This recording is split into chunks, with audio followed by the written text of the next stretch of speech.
Today's adventure, starring Lon Clark as Nick Carter. Brought to you by new post-war Old Dutch Cleanser. Even though she's 79 years old and confined to a wheelchair, old Mrs. Wright still enjoys picnics. And since her two great-grandnephews, John and Charles, expect to inherit the Wright Pharmaceutical Company one day, they're always willing to go along. One day early last fall, Charles' wife, Janet, wheeled old Mrs. Wright to the picnic grounds in a secluded corner of the estate and stopped the chair near the edge of a cliff overhanging the river. How's this, Aunt Madge? Just fine, Janet. Oh, I've always loved this view, looking down at the river. Like being on top of the world. It is beautiful. Where are the boys? They went back into the woods looking for dead branches to build a fire with wine. I wanted Charles to go back to the house for my shawl, but you might know he wouldn't be around when I need him. I'll get it for you, Aunt Madge. Thank you, Janet. I'll be right back. Oh, still wish she'd married Johnny instead of Charles. Oh, well. This is a beautiful spot up here with the sun's... Johnny, take your hand away from my eyes. I know it's you. Where are you wheeling me to, Johnny? Johnny! Charles! Johnny! Take your hand off my eyes. Oh, no!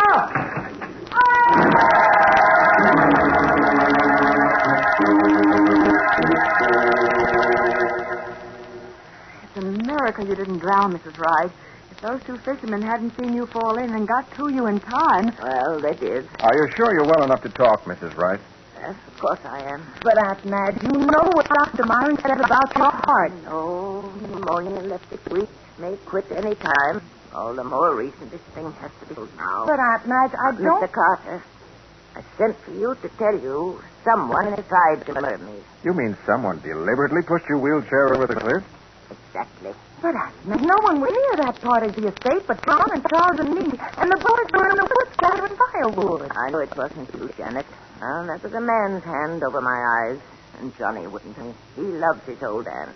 Then you think it was your other nephew, Charles? I know it was, and I want you to prove it, Mr. Carter. Well, I'm afraid you're asking the impossible, Mrs. Wright. Why? Well, don't you see? This all happened 3 weeks ago. Even if there were any clues, they'd be gone by now. Investigate Charles. You'll find something, I'll be bound. I don't understand you, Aunt Madge. Talking about your own nephew like this, and in front of me, his wife. I'd just as soon say it to his face. Even as a boy, Charles used to sneak and lie and steal money out of my purse. I could see the difference between him and Johnny even then. You've never given Charles a chance. I put them both through the same school, didn't I? Trained them both chemists so they could take over the business together someday, didn't I? And what happened? Charles went into real estate. With no more reason than that. You're accusing him. Oh, Aunt Madge, you're being unfair. All right. I'll show you whether I'm unfair or not. Mr. Carter, I want you to investigate both Charles and John. Very well, Mrs. Wright. And let me know what you find out as soon as you can. I will. In the meantime, be careful. He won't try it again. I fixed that. You fixed it? How? My lawyer was here this morning, and I changed my will. You did what? Changed my will. The way it stands now, I'm leaving everything to John. Aunt Madge, how could you? Maybe I'll change it back later. But I want Charles to know that if anything happens to me before I do, he won't get a red cent.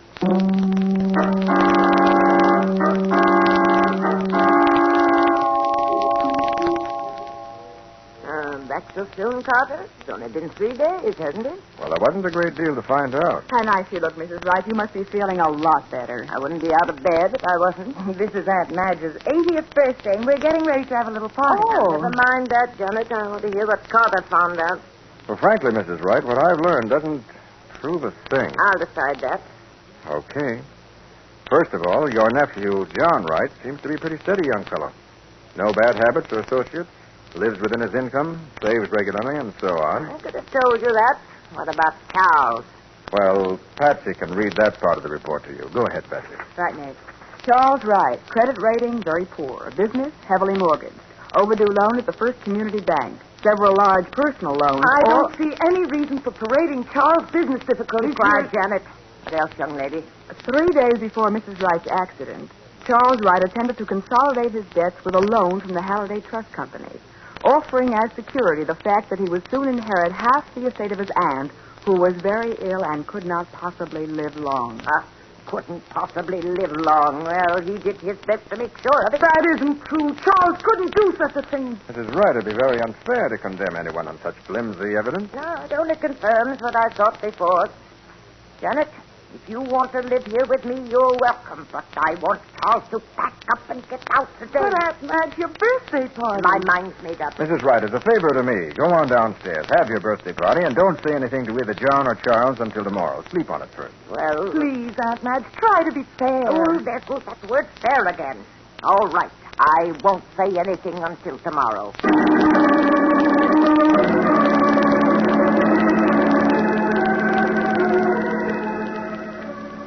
Happy birthday to you. Oh, Happy birthday stop it. to You you. know I don't like all this stuff. You love it, Aunt Madge. Huh? Now, come on, open your present. Open this one first, Aunt Madge. Yes, it's from Charles and me. I can read the card, can't I?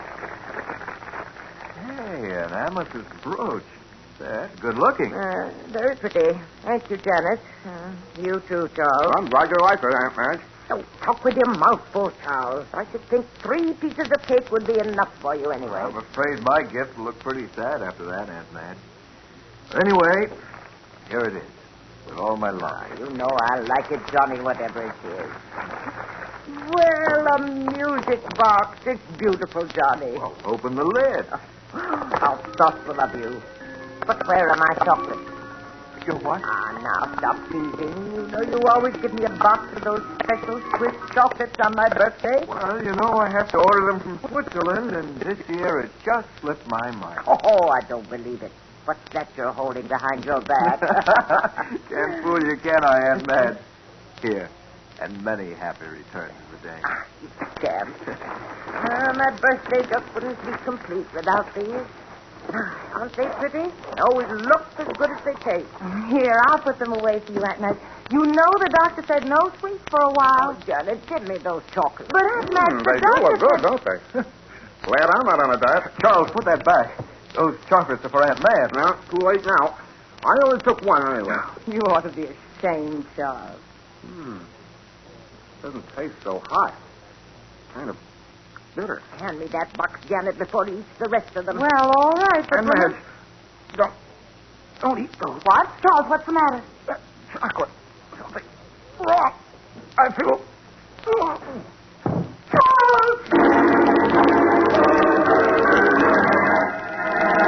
Within seconds of eating one of his Aunt Madge's birthday chocolates, Charles Wright collapses. And even before Janet can reach her husband's side, he's dead. We'll see what happens in just a moment. Now back to the case of the wrong Mr. Wright. Today's adventure with Nick Carter. Brought to you by new post-war Old Dutch cleanser. An hour has passed, and Sergeant Mathison of the Homicide Squad is at the Wright mansion with Nick and Patsy, trying to arrive at the facts of Charles' death. A medical examiner says there must have been enough cyanide in that piece of candy to kill half a dozen men. But it couldn't have been the chocolate, Sergeant. Stop pretending, John. This is one thing you can't blame Charles for. Well, I'm not trying to, If but I Aunt couldn't Madge have... had eaten that chocolate before she put Charles back in her will, you'd have inherited everything. That's what you wanted, wasn't it? Janet, stop. I won't stop. You've always protected and petted us. Now you know who tried to kill you last month. Madge, I swear I don't know anything about it. Liar, liar, liar! Charles always had to take the blame for what you did. And even as he was dying, he tried to warn us. All right. Now, hold everything just a minute. Mr. Wright, why do you say the chocolates couldn't have been poisoned? Because they arrived by registered mail from Switzerland only this afternoon. I didn't even have time to unwrap the package before I gave it to Aunt Madge. The wrappings could have been taken off and put back again. Of course they couldn't. That's exactly what he did. I did not. If there was poison in those chocolates, somebody else put it there. Oh, sure. As a biochemist, Mr. Wright, you have access to cyanide, don't you? Well, yes, but so do lots of people. And when Charles started to eat that chocolate, you tried to stop him, didn't you? I don't remember. I do. He said, put it back, Charles. Those chocolates are for Aunt Madge. Uh-huh. Well, I think we've heard enough. Come on, young fella. Come on, where? To headquarters. Where do you think? I'm booking you for murder.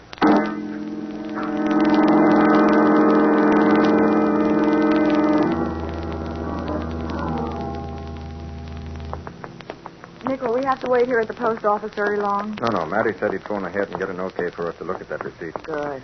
Oh, here's the inquiry window over here. Well, I hope the sergeant didn't forget the phone. Yes, sir. My name's Nick Carter. I came to see about a receipt for a registered package from Switzerland. Oh, yes, Mr. Carter. I have it right here. The assistant postmaster said you'd be calling for it. Thanks. Oh. Why, Nick, John Wright didn't sign for the chocolate. Well, the name seems to be Yvette Fouchard. Why, that's Mrs. Wright's personal maid. Huh? And look at the date. Yesterday. Then John was lying. He had that package a whole day before the party. It looks that way. But before we make up our minds, let's talk to Yvette.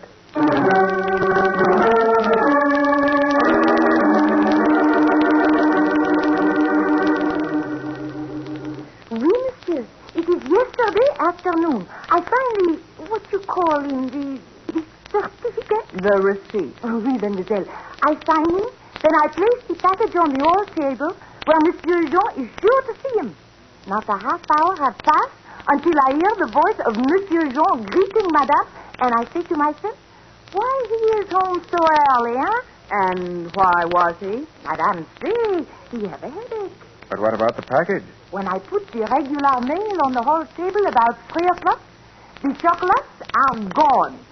Monsieur Jean has taken them. But you didn't see him do it. No, monsieur.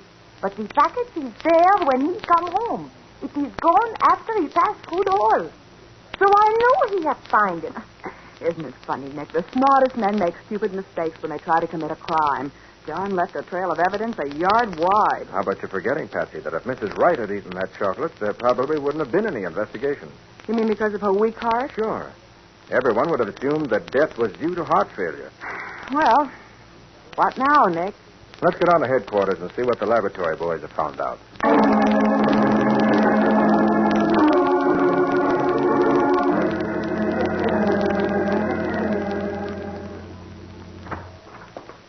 I'm sorry to keep you waiting, Nick. That box of candy was more interesting than we thought. How do you mean, Sergeant? Well, first of all, Patsy, the poison must have been put in with a hypodermic needle. The lab boys found marks like pinholes in the bottom of every chocolate. Nothing unusual about that, Matty. No, but what was unusual was the cyanide itself, Nick. In the lower layer, he used a solution so weak it wouldn't have killed anybody but a person with a bad heart like Mrs. Wright. Well, what do you mean in the lower layer? That's just it, Patsy. He gave the top layer a solution 10 times as strong, enough to kill anybody. Hey, that is interesting. Yeah, and that's not all. There were some impurities in that cyanide, Nick. It'll be a cinch to prove where it came from once we locate the original supply. Yeah, sure. Chemical analysis should take care of that. Yeah, but the most important thing of all was a fingerprint. Whose fingerprint? I don't know yet, Patsy, but I bet it's John's. The chocolate must have got soft while he was holding it to put the poison in. Have you checked it against John's print? Yeah, the boys are doing that now, Nick. Matty, where was the chocolate with the fingerprint on it? Top or bottom layer? The bottom. And that layer hadn't been touched until we got the box down here to the lab. So he can't claim that it got there by accident after the box was open. You're right about that. Could I go down to the lab and take a look at the chocolates myself? Sure you can, Nick. What for? I'd like to find out why the top layer was given a double dose.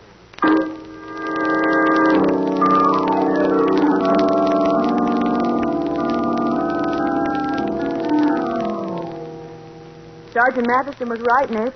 All these chocolates have the same kind of little pinholes in the bottom. No, not quite the same, Patsy. Look at these chocolates in the top layer. Holes are larger and not quite so regular. Well? Looks to me as though someone had put a second dose of cyanide in these and tried to insert the needle in the holes left by the first one. Well, yes, it does look that way. That's why the poison was stronger in the top layer. Why, of course. He decided that perhaps the weak solution wouldn't actually kill her, so he gave the chocolates on top another dose with a stronger solution. Perhaps. But why insert the needle in exactly the same place? Why not? Look at the pattern on the bottom of each piece of candy. The pinhole is right in the middle of that little dimple where you can hardly see it. It's the logical place to put the needle. You know, Patsy, I'm beginning to wonder whether that second dose of poison might not have been put in by somebody else. What? You mean two different people had the same idea at almost the same time? Could be. And both of them tried to kill Mrs. Wright with the same kind of poison in the same box of chocolate? Oh, Nick, that's too much of a coincidence. Well, stranger things than that have happened, Patsy. Let's visit John Wright's laboratory. I want to find out if the cyanide really did come from there.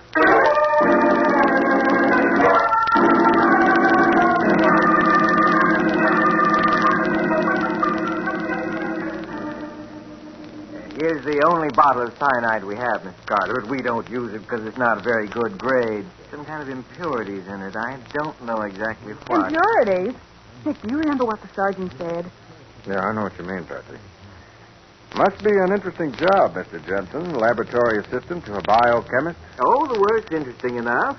You don't happen to be working for a slave driver like John Wright. Oh, don't you like him? John's all right, I guess. It's sure a lot pleasanter working for Charles. You mean Charles used to be a chemist here, too? Oh, yes. Before he went into real estate, I was his assistant then, and Janice worked with John. Then after John broke their engagement and Janice married Charles... Hey, wait a minute. This is getting complicated. Janet and John were engaged. Oh, yes. But he changed his mind. Everybody thinks she broke it off. I know different. John just let her say that to save her feelings. Then Charles was Janet's second choice, huh? Yes, that's right. Have you seen either of them lately? Yes. They were both up one day last week talking over old times. I see. Well, thanks for the information, Mr. Jensen. It helps a lot.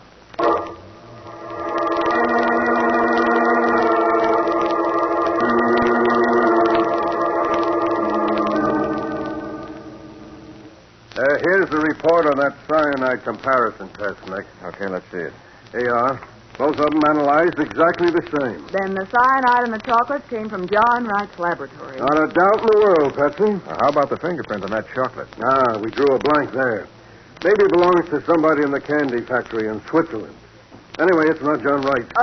Could it belong to someone else in the Wright household? Well, Patsy, the fingerprint boys are checking that now, but that's just routine. That print had to be made by either the poisoner or somebody in Switzerland. Nobody else had a chance to touch that bottom layer of candy. I'm beginning to get an idea, Matty. Huh? Pretty fantastic, but... Oh, sure. Sergeant Mathison speaking. Oh, yeah, Barker. Is it the report? Yeah, Patsy. What? Barker, you made a mistake. Oh, no. No, you must have. Yeah, but... Okay. Okay, Barker. Whose print was it, Sergeant? Nick, do you know who poisoned those chocolates? I think I do. Same guy that ate one of them and died, Charles Wright. Doggone it, Nick, you're right. It was his fingerprint. Oh, but if Charles poisoned the chocolates, he must have known what he was doing when he ate one of them. Yeah, Nick. Are you trying to tell me the guy committed suicide just so he could frame John for murder? No, Matty. I think Charles Wright cooperated in his own murder. What? And I'm afraid by doing so, he made it impossible for us to get one shred of evidence that'll convict the real killer. Well, do you know who it is, Nick? I think I do. There's only one way to prove it. How? Method I hate to use, Matty, because it may be pretty dangerous for an innocent person.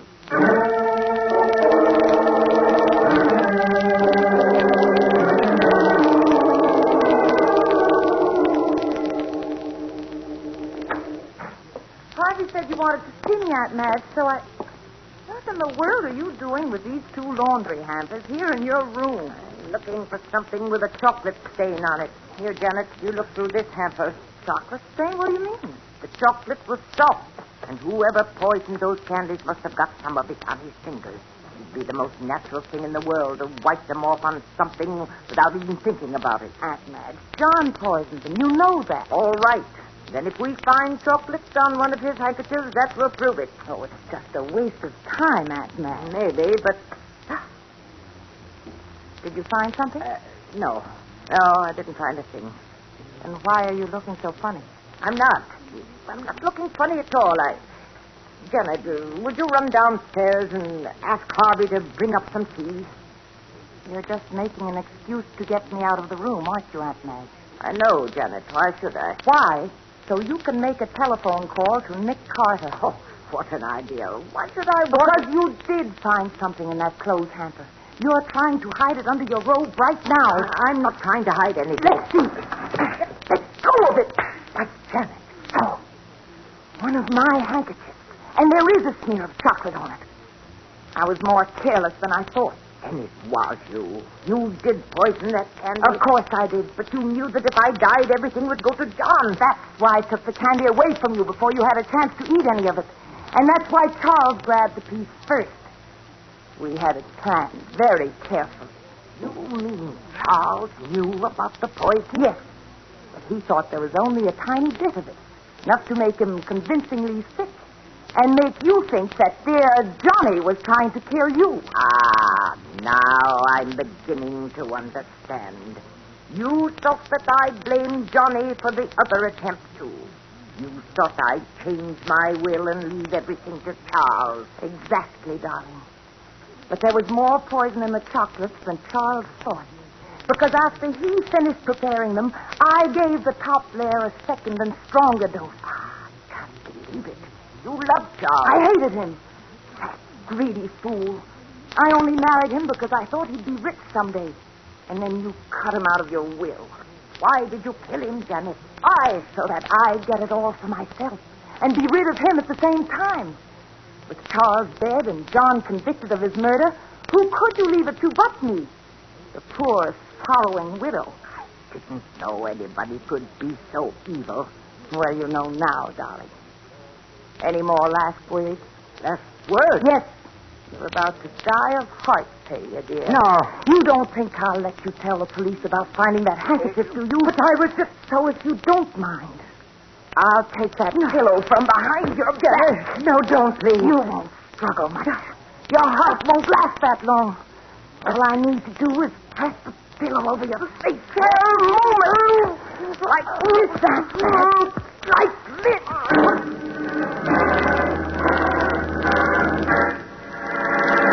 Weak and ill, Mrs. Wright hasn't the strength to defend herself against Janet's murderous attack. We'll see what happens in just a moment.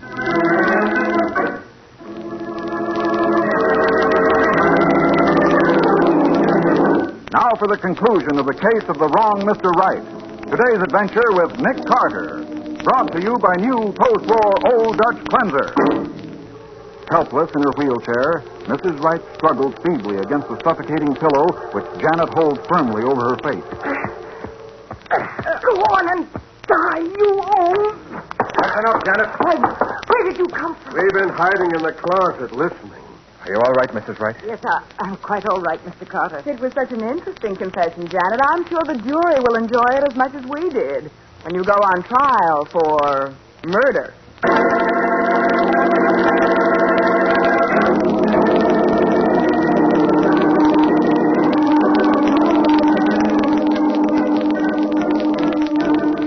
So it was Charles who pushed my wheelchair over that embankment, wasn't it, Mr. Carter? That's what Janet told us at headquarters. That was Charles' own idea, but the poisoning scheme was Janet's. I began to see through the plan when we found Charles' fingerprint on that chocolate.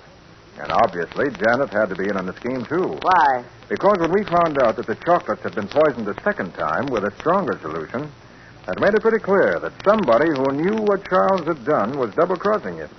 And Janet was the most logical suspect. I suppose so. But we still didn't have any proof. Those things were only circumstantial evidence. Well, you had the handkerchief with the chocolate stain, Nick. Shall we tell her, Mr. Carter? Might as well. There wasn't any chocolate stain, Patsy. There wasn't any... But there was. I saw it. I know. Maddie and I put it there ourselves. So that's why you went through all that rigmarole and let Mrs. Wright risk her life. Oh, I wasn't worried, knowing you were all there in the closet. Anyway, it was worth it to prove that I wasn't wrong about Johnny. Well, now you can be satisfied that you put your faith in the right Mr. Wright.